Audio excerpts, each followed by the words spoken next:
Hi friends, in this video let us solve Laplace transform rate. Question asking rate ECE 2005, right? So ECE 2005. The question is, in what range should RES remain so that Laplace transform of the function exists?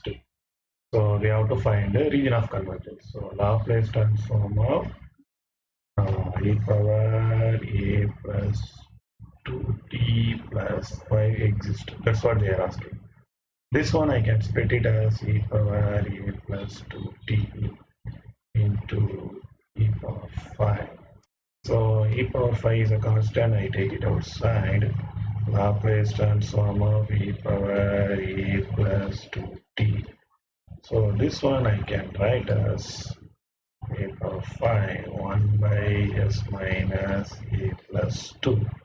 Since it is right hand side signal, RES must be greater than a plus 2.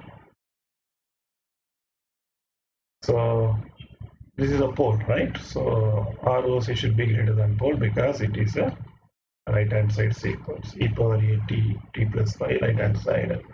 So we can go and RES should be, okay, where is that? RES should be greater than a plus 2. So option A is the right answer. Thank you.